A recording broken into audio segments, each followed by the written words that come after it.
Welcome to Fashion Neurosis, RM. Thank you for having me. It's my pleasure, and it's really nice and comfy here. Can you tell me what you're wearing today and why you chose these particular clothes? So this is the new season of Prada.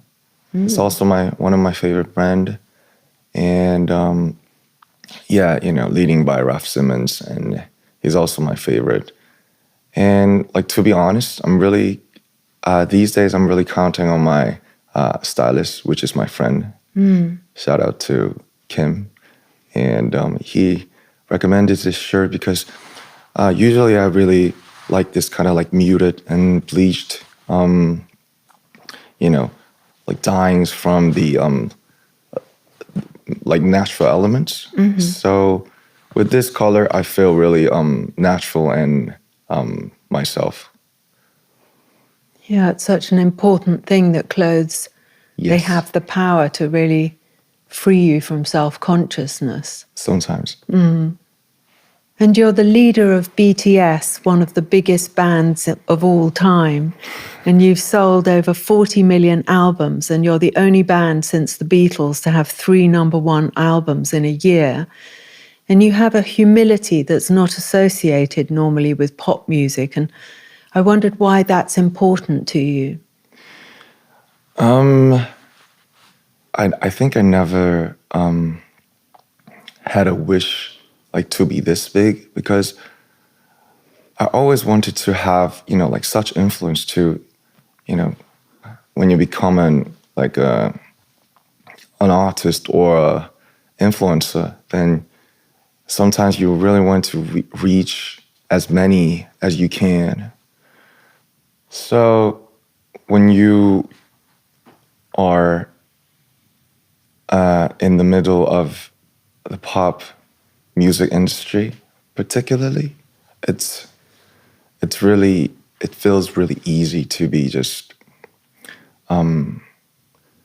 interrupt and to be feeling like you have to make people happy, and you have to do better on the charts, and you're in the mainstream, so you should keep your influence and impact by the numbers and stuff. But why I chose this thing, no, maybe it's not that I chose. Somebody gave this thing to me, and if there's a reason, then I have a belief that it should be still starting from the like somewhere else, not like you're trying to give people like something. It should be rooted from where you are right now and what you are going through in your actual life, and the influences, the inspirations you're having from the life itself. So I think it's all about balance. So, now I'm in the middle of the pop industry, so I have to keep the balance, like try to keep the distance from the numbers and impact itself, and try to get close to the nature and all those kind of things that are not related to this such a fast era. Yeah, so you can stay connected to the idea that is your inspiration. Yes, because as a young man, I'm 30. I'm 31, by the way. It is really not that easy to be not to be interrupted by all those shorts and reels and clips. Yeah. It makes me really nervous and keep making me feel like I have to do something, like every day, every time I have to leave something, but it's gone so fast. So I have my biggest fear for those waves coming through so fast. God, it's a real mantle that you're wearing. And was fashion a thing in your home? And I wondered if anyone in your family was there anyone whose style influenced you? My father wanted to be like a cartoon artist. I don't know what it is called in English. He wanted to draw cartoons, but at that time in Korea, we were really poor and we got nothing. So my grandmother stopped him from what he really wanted to do. And my mother was a teacher, and so I think my father had some such craving and eager for something else except studies and jobs and stuff. So he was really quite supportive for what I was trying to do, which is music. Yeah. And my mother, she was really always trying to give me the stability and telling me not to challenge too much, just be in the safe zone. And I was like a small like a clock pin going back and forth with my father and mother. So I think I've learned the balance from my parents, and they were such great parents to me. Because you've described experiencing Stendhal syndrome, where looking at certain works of art and Yes. feeling overwhelmed by the intensity of what you see. And I wondered if you'd ever had those kind of intense and extreme reactions to any fashion. I still remember when I first looked at the clothes of Rick Owens, Yeah. and he was also in Fashion Neurosis, I know, Yeah. because I watched it. And so there was a store in Seoul, but it's gone right now, maybe because of the COVID. But I remember like in 2014 or 15, I got no money. I couldn't afford any piece of Rick, but I still remember when I first entered the store of Rick Owens in Seoul. So there was a big sculpture of him, of course, and all those like black waves and darkness of his world. And the silhouettes, they were really elegant. And I think that was the first time that I've got like such like a Stendhal syndrome for clothes. And I first realized that, oh, a color called black could be various like this. And I got shocked. That's such a great description, because he's just so evocative, and everything he does is so provocative and also so moving, really, isn't it? Yeah, that must have been an amazing experience. I still love his clothes and, of course, his words. One of my favorite quotes from his Fashion Neurosis was that, it went viral. Like, maybe the people who don't care about fashion, fashion is not their priorities, and it could be hot. Yeah. I love that quote. I know, he's so great. I'm so glad you enjoyed that. It was my first He was my Yes. first Guest. guest, and he was like a talisman. So it's lovely that he comes back into our conversation. He is amazing. And being visible from such a young age, how much of your identity do you hide or reveal through what you wear? I describe it as like a life of an undercover. It's like you be a thief at night and act like a police officer at daytime, in the daytime. And I think I had a tough time for long to just admit it. Because when I was in my 20s, I thought that I should have an edge, and I should be defined and described as just like a one edge. But as time passed by and I got to realize that a human being and an identity could be really, it's always like so much of a complex and complicated. And it was all about the contradictions and dualities. So I'm still fighting with all those contradictions, that how much should I reveal myself to the others, to the public? Or how much should I hide my privacy? Or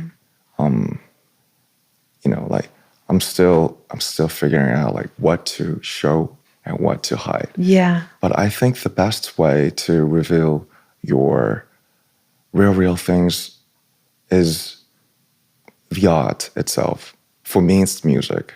So I'm trying to reveal my bad things and demons I want to spit out as music. Yeah. I suppose that's what people can really relate to as well, because there is no such thing as a completely pure person. It's such a comforting thing to hear that described in music. Yes, it's amazing that, when we see the great artists, their personal story could be universal. I think that's the beauty of an art. When it comes to a painter, a sculptor, or a fashion designer, architect, novelist, musician, their personal histories and their ways of dealing with their own trials and hardships in their lives. But all we could witness is their results and their final pieces of their digestion. And I think that is so beautiful to watch, and I always wanted to be someone like that. Well, you are. I mean, you seem... I'm trying. Yeah, I suppose that is the difference maker, is that we try and it continue, that's the thing that drives us forward. And you come across as a very thoughtful person, and you cite a lot of literary influences from writers like, including George Orwell and Murakami and even Carl Jung. And I wondered, what was the first book that changed your life? I think, well, just to add, I think I read much more when I was younger. And all those social media keeps making me not to read books. Yeah. It's getting really harder and harder to watch cinemas. And read books these days because I feel like bored sometimes. I could watch the movies on Netflix and we could always stop. So these days, it feels like a luxury to go to a theater and make our phone to an airplane mode. Yeah. And just to be just leaded by a single director's intentions and artistry.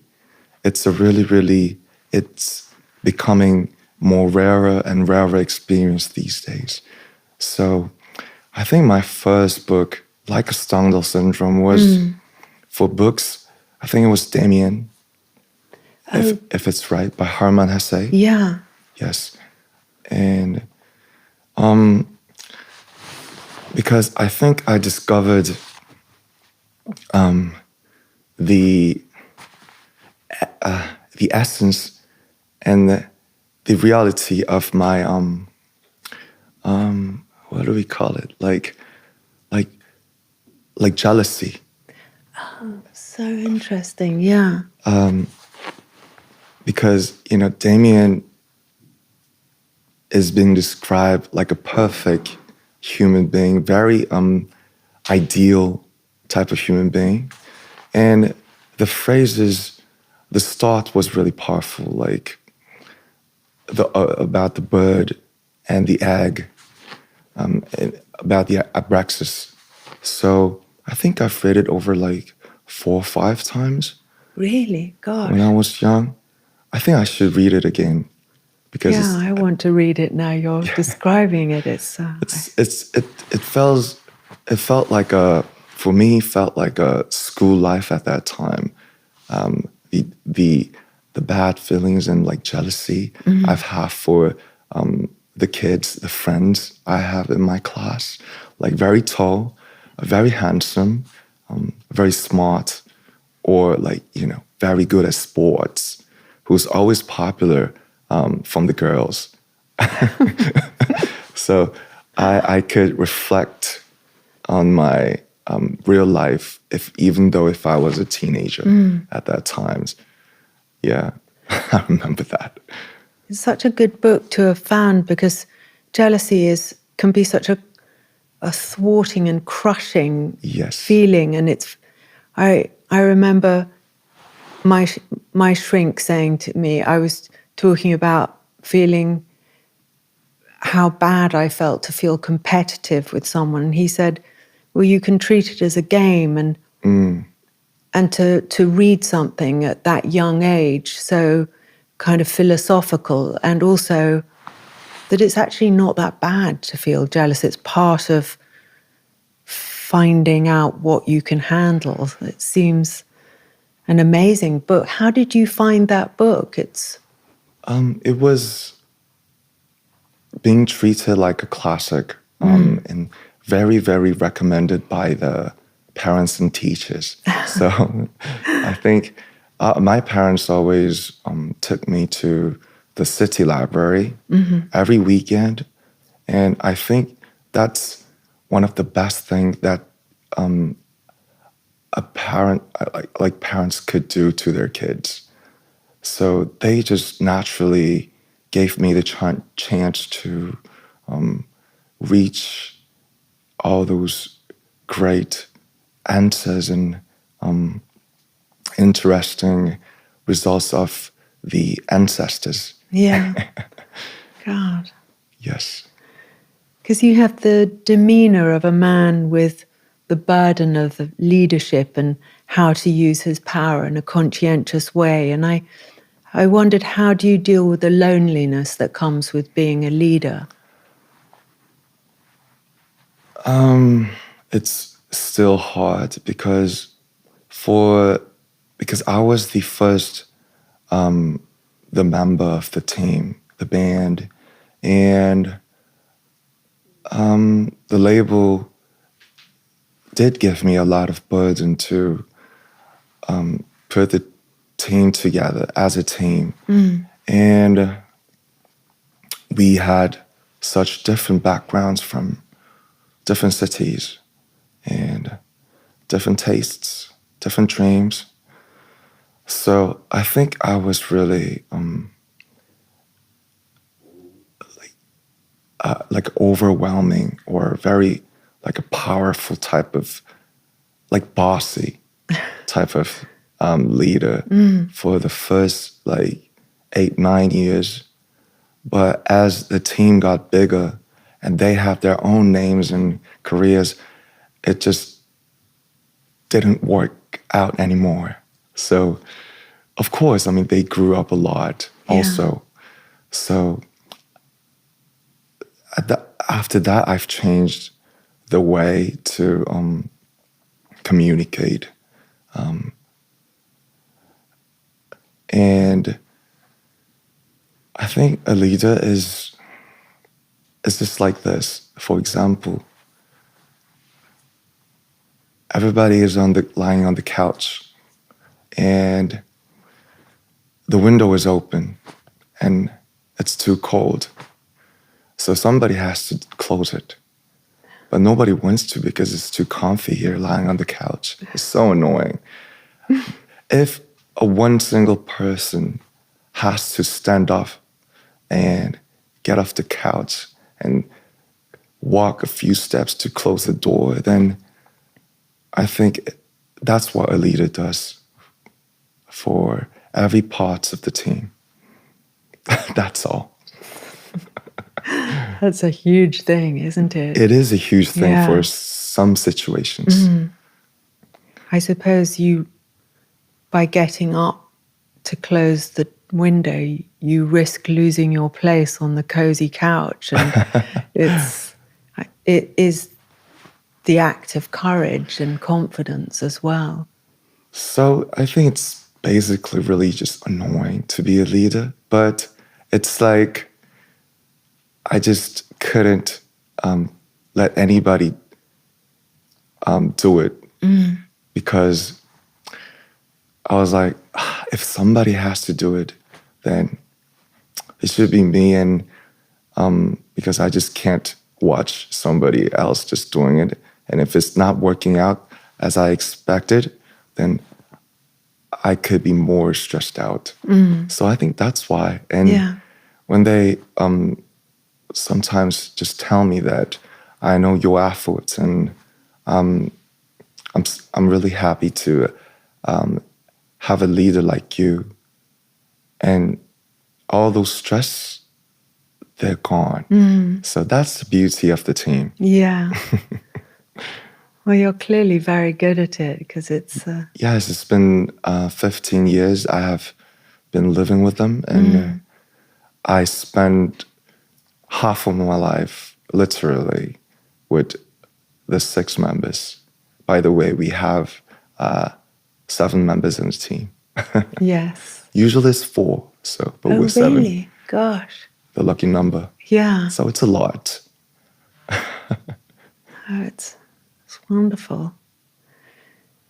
Because for your solo album, Right Place, Wrong Person, you worked with Wing Shah. Yes. The legendary stills photographer who worked with Wong Kar-wai. And his lighting techniques and framing, they propose you as an ordinary individual, but clearly an exceptional person. And in fashion, everyone's obsessed with a mood for love. And it's such a romantic, melancholy choice. And are those introspective moods somewhere you feel comfortable?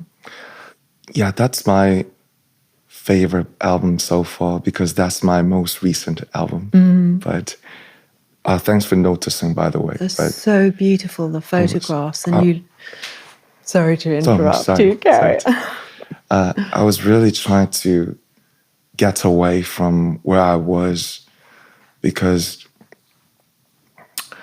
just by the excuse of that I'm too busy just doing my role and doing all those schedules, I just realized that I'm too lazy these days for digging stuff and studying all those great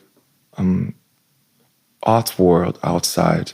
And when I was working on the album, right before the military, I just tried to get away as far as I could. And Wingsha was, of course, everybody loves Wong Kar-wai's movies. And it's really interesting that even the Gen Zs and the Alphas, there are lots of fans of Wong Kar-wai still.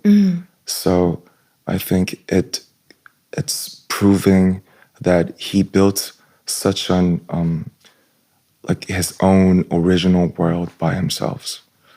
And all I focused was just to be more chill and not too nervous all the times, because being a leader of the team in the pop industry, they gave me a lot, but it also they took many things from me. So the one thing was that I was always like this, like stuck in, I have to do this very well. I want to do this really good. I have to do my best all the time.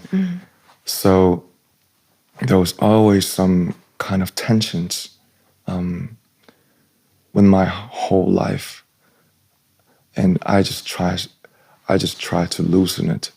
And me and my team thought that Wingsha would be a wonderful artist who could lead me to another world. Wow. Because he always captures the I think he has such like really sensitive like setups for those frames and the objects, but when he grabbed the camera, it feels like he just does it really rough and just in a second. Really? Gosh. Yes, so it was really new and a fresh experience for me to work with him with a bald hair. I mean, they're so striking, and that picture of you in a pool of light is just, it's like he's able to show more of you than maybe you might care to reveal, you know, with your privacy. But to see those pictures was very, I felt that I learned something more about you to look at them. There was such a depth to them, and Oh, that's really wonderful to hear. Thank you. He will also like it. I mean, it seemed like a meeting of spirit and creative kind of. It was an old hotel, like dumped. Really? Yes, and it's just, I think it's just being used like a place for location for shootings these days, because I think it's on sale, the building, but I think it's not sold yet. So it was really like a strange place, like back room. God. So I think he's a veteran, so he captured the maybe the blurry concept or the thing that I want to deliver by in the name of in the title of Right Place, Wrong Person. Yeah. Because I think in 2026, most of the people could think themselves like that. Like when you are in a company and you feel like you're the only wrong person. Am I the only one who think like this or who acts like this? I think everyone may have an experience of feeling like he or she is a wrong person in a right place, or a right person in a wrong place. Yeah. feeling the outsider is a thing Yes. you hear a lot of people talking about. And In terms of loneliness, you said it's getting more connected and connected by the phones and the media, but it's a contradiction that people with depression and loneliness are getting lot and lot these days. yeah, it is. And you're constantly surprising in your artistic references. And I noticed you had Kim Gordon's Bye Bye on playing on one of your Instagram posts. And I love that. I know she was also on Fashion Neurosis. Yes, she was. And I think and everyone knows she's the coolest grandmother in the world. I know, she is. I don't want to call her a grandma, but I think she's the coolest. She is. Is it like, because I love that, her music, that sort of punk music, that was my generation. And if I wanted to listen to a Korean singer who embodied that kind of crackle and tension and sort of thing that she has, who would you recommend? Really, really strong and intense. You should listen to No Brain. No Brain, okay. You could already feel the I get it already. The band is called No Brain. Yeah. And I think the coolest grandfather who's still ongoing, like Kim Gordon, his name is Kim Chang-won. And he was also in a band called Sanullim, which is translated as The Echoes of the Mountain. It's like Sonic Youth of Kim Gordon. Wow, yeah. I think it's very psychedelic, but I think he's truly one of the best Korean artists in the history. So I would recommend you No Brain and Kim Chang-won. Okay, I'm going to check them out. That's exciting. And you're interested in art and you have a sophisticated taste in paintings and sculpture. And I read that you like Philip Guston and Giacometti, and you have an amazing collection in your home, mostly of Korean art. And I wondered, what was the first piece of art that you knew that you liked? On tour, when you're doing a tour, sometimes you just can't go out because there are a lot of fans, and it's really hard to just be on your own. So in 2018, I was really, really bored, and I got nothing to do. I didn't know anything except like shopping or playing games in the room. So it just suddenly popped up, and a member of the team called V just proposed me, like, why don't we go to a museum? And I was like, a museum? I am not a museum guy. And isn't it just boring just to go there? But we just went there because we got nothing to do. And I saw the paintings of Monet and Van Gogh and Sarah. And of course, I knew the names of them because I saw them in the book when I was in school. So, but it was literally the first time to just ever, like physically, to have a chance to look at their actual paintings. And I think Impressionism is still the biggest, the most widest open entrance for all of the outside people in the art world. Yeah. So Monet and Gauguin and Sarah, they opened me the entrance, and as I got into it like further and further, more and more, my taste became a little bit more of a complex and complicated. So yeah, that's how I just got into it. Because in the video, you have a little sculpture by Ugo Rondinoni. Oh yeah. Which I love. I once went to his house in New York. Oh. And he had all these crazy sculptures everywhere. It was really exciting. I just loved how he just added the colors to the rocks. Yeah. And so it twisted.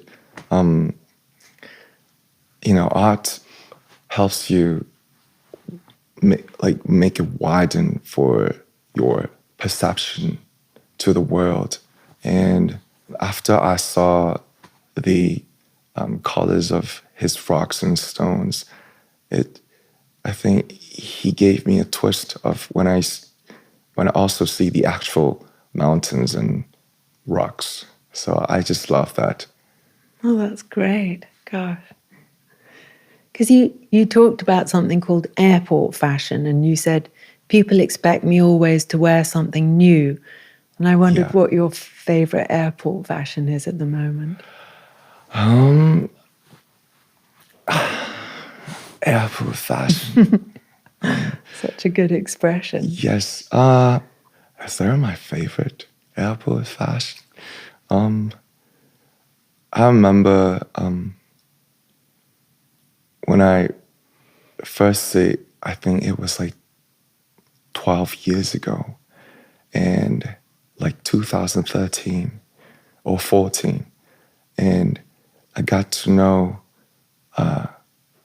the collective, the crew, Art Future of Tyler, the Creator, and Frank Ocean are all sweatshirt, and I just got to love their vibes. And so I was not very rich at that time, so all I could buy was the T-shirt of Golf Wang, and it looked, when I looked at the picture of those times, it's ridiculous because I'm wearing like pink socks and the donuts for the T-shirt. I mean, but I kind of like it because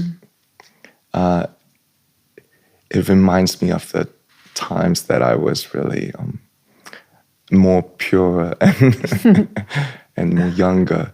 And I just got to realize that if you hate something too much, then you kind of like it. Yes, that's so true. If you really hate it, then you just got no interest.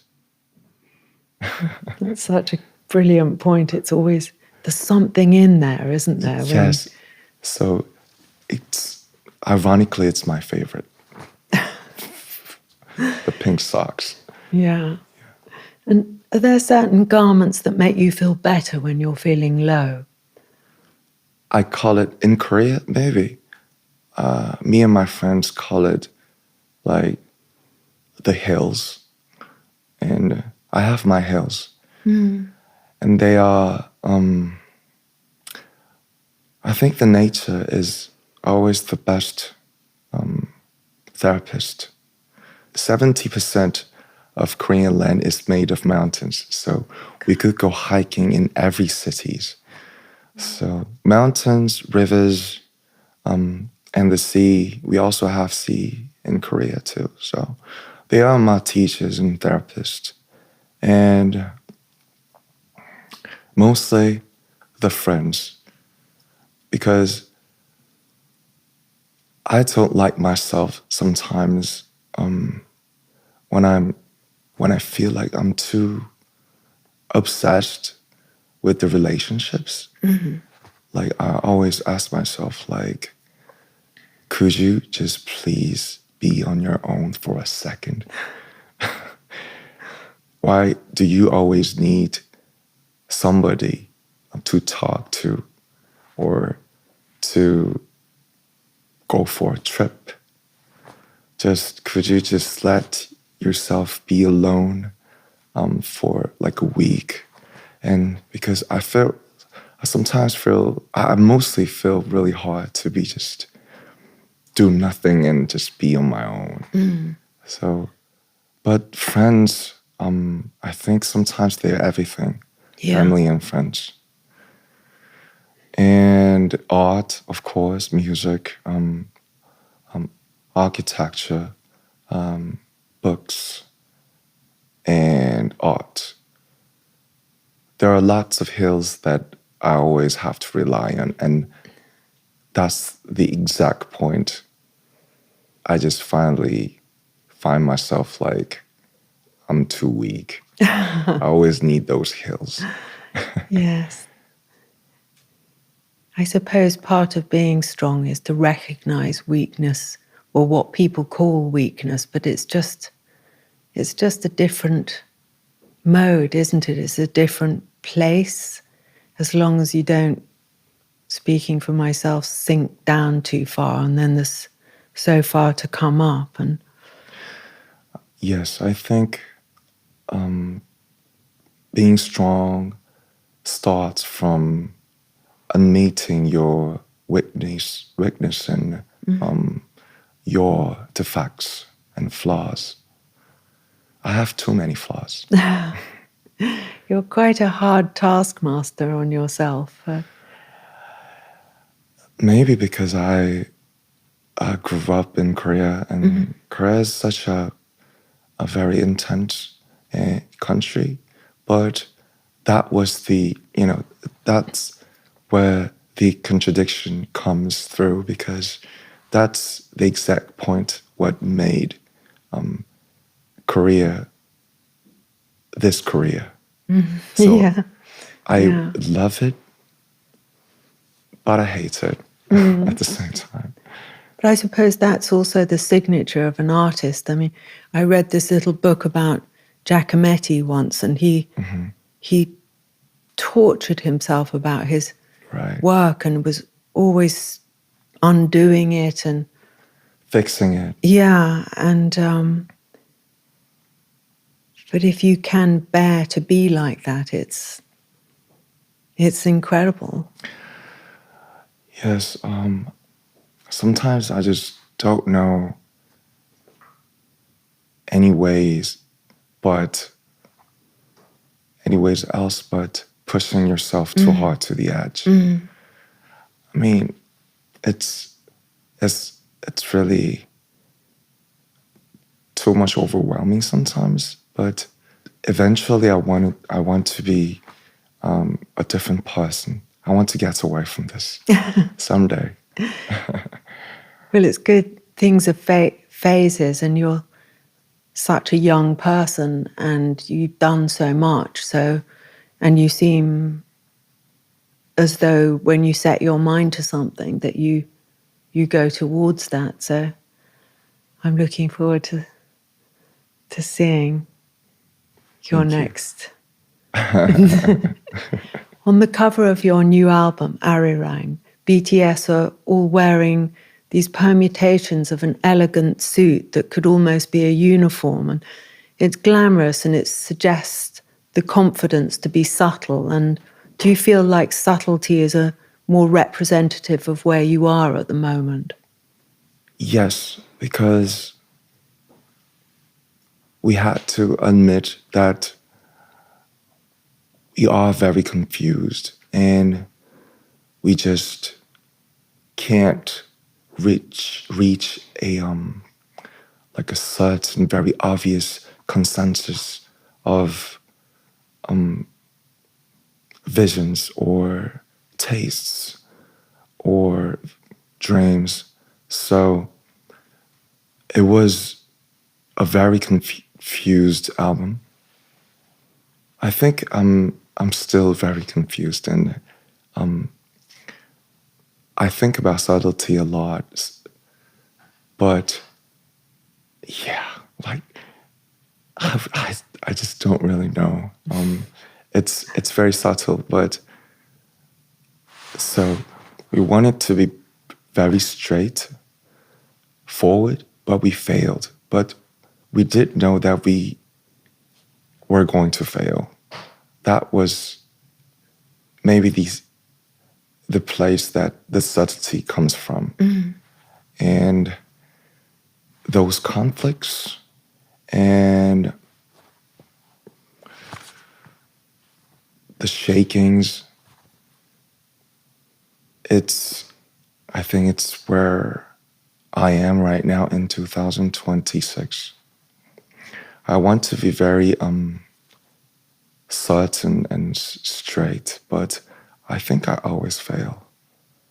I mean, I think it's the most incredibly beautiful picture because it seems to have all this, it seems to capture the past of each member. And even though, you know, there are certain similarities in the way that you're all dressed, there's this individuality that really shines out of each person. And I think it's really beautiful. And I suppose there is no such thing as certainty in a way. So, and that's got to be good because it means things can evolve. And, you know, as somebody with a lot of ideas, that it's just a bit nerve-wracking to feel Yes. feel like that. And Sorry. because you come across as someone with immense focus and inner strength. And what does self-discipline mean to you? And when does it feel strengthening? And when does it feel restrictive? Sometimes I feel like I'm too much of a control freak for myself. Just like, you must not get lazy. It's not the time to chill out.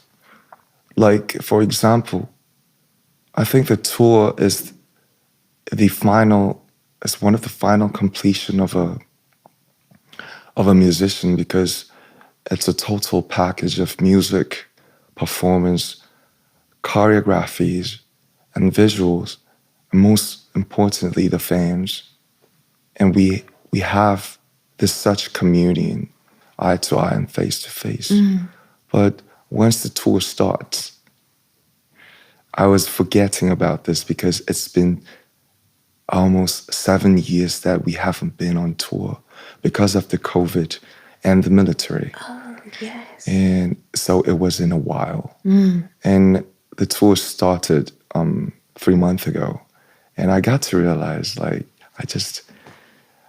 man, I have so much time but it's such I have to use lots of energy to do this. So most of the time, except the actual concerts, I'm like exhausted. Yeah. But I always try to go out. Like, for example, here I'm in London, so I'm planning to go to a Hayward Gallery to see the Anish Kapoor's exhibition. And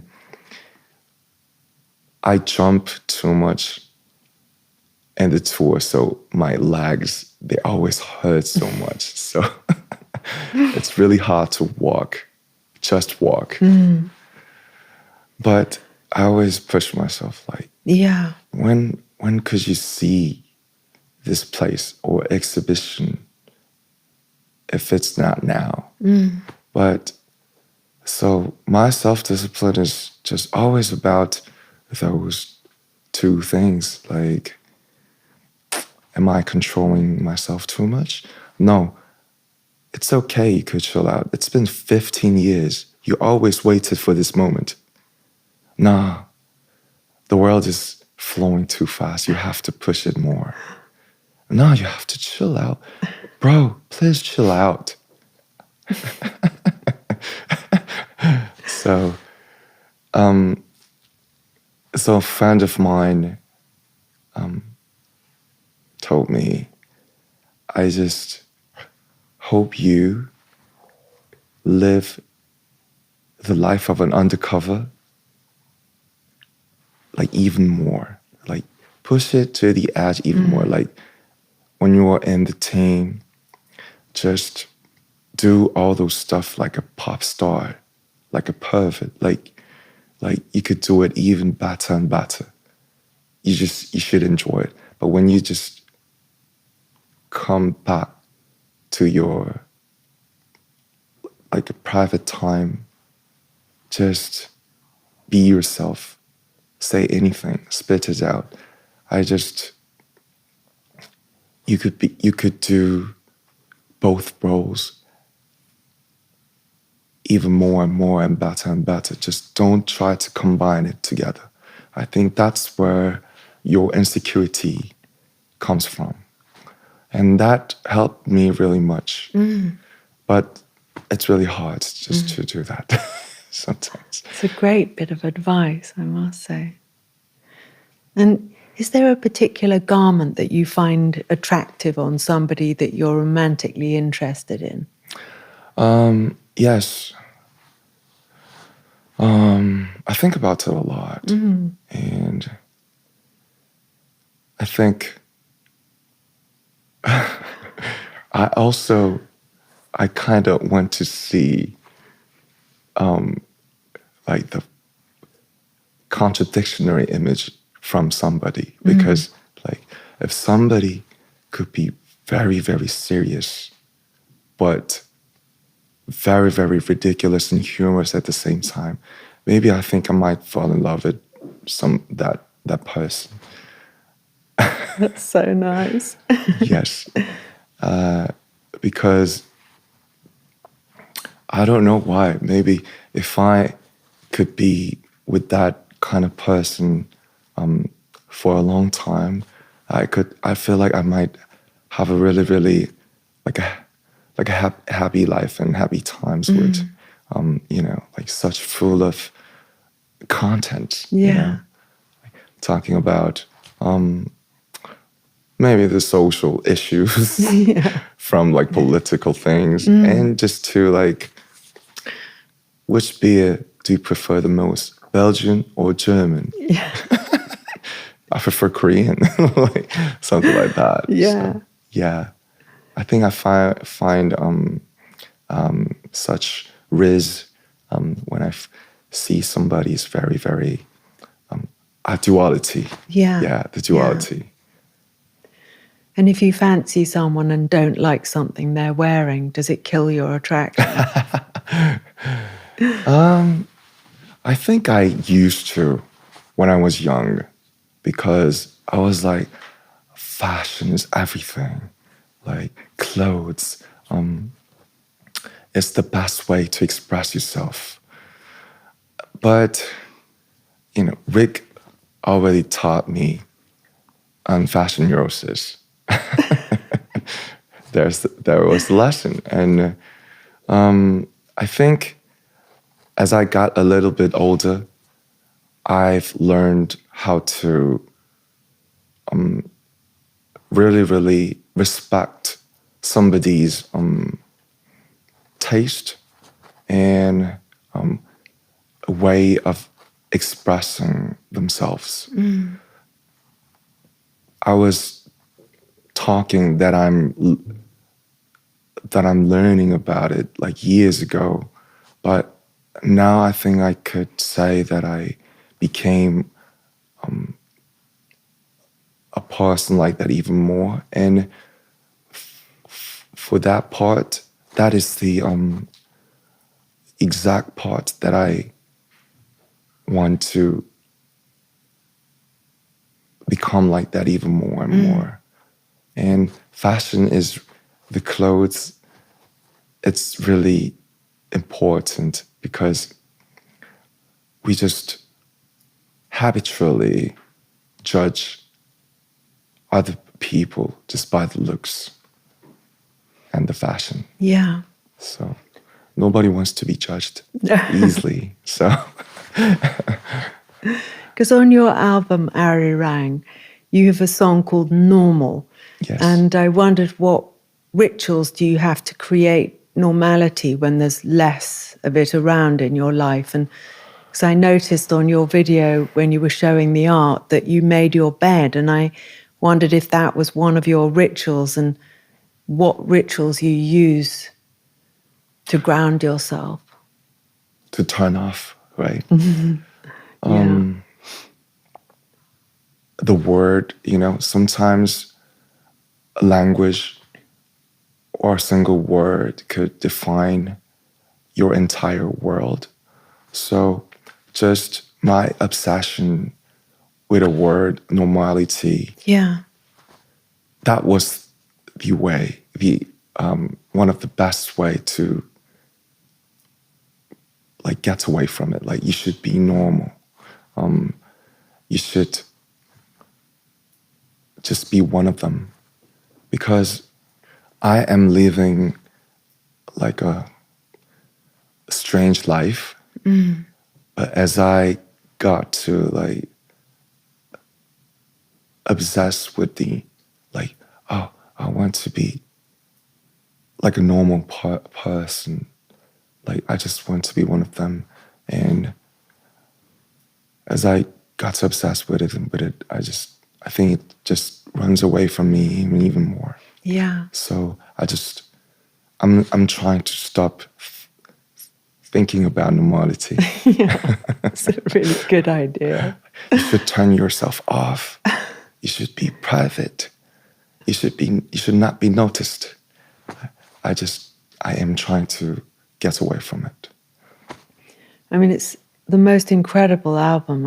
I've really immersed myself in it and been Thank you. enjoying it so much. And your process is so rigorous, and the effect is both optimistic and full of freedom and inclusion. And I love the song Hooligan, and it has these captivating melodies and also what sounds like metallic. I mean, I imagine swords clashing like ancient sounds. And how do you bring all these things together? I mean, it's an impossible question to answer as I'm asking it, but it's so, you have all these kind of beautiful things happening, and then the effect is just very, very direct and definite and goes straight into the heart. We had a lot of friends and partners who helped us so much. We did the session for an album like 3-4 months, and we stayed in LA, and we luckily had a chance to work with such like great musicians and artists that could help expand our world. And Hooligan is also one of my favorite. Is it? Oh, I yes, just it's love produced by, it's a track by El Quincho, and he did a lot of music for Rosalia. Oh, wow. So he's a very, very extraordinary and special sound maker. So he brought all those strange and never heard of sound to the session. Yeah. And I remember Jungkook and J-Hope did make those amazing like no-brainer top lines for and also like came up with the word hooligan. So the credit is like, I think I did such a small part of for this album, because the team itself got so much bigger than before, and even the other members, they also have done their own solo careers, and they grew up so much. So I count on them so much. So I'm a very, very lucky person, and I've learned so much through the process of making the album. And I think I could do better when it comes back to my solo album, the next. So yeah, it's a beautiful back and forth, I guess. Well, thank you so much, RM, for being on Fashion Neurosis. And it's just been wonderful to listen to you and to connect with everything that you've talked about. It's really It's such an honor to be here. And I might be the first Korean. I am so honored to have you so here. happy. And I just think there's something magical that you've done with your music that you managed to touch people from such a huge age range, and that is really a huge talent, the talent of a leader that you clearly manifest. Well, thank you so much. Thank you so much. I always wanted to have a podcast experience, and I think it's my first time. Really? Yes, I've done thousands of interviews, of magazine, videos, and like music contents, but a format of bumping into somebody's home, in casa, and talking with Bella, which is an amazing person, and this was one of my deepest and the most honest and happiest interview that I've ever done. Thank you so much. Thank you. It means so much.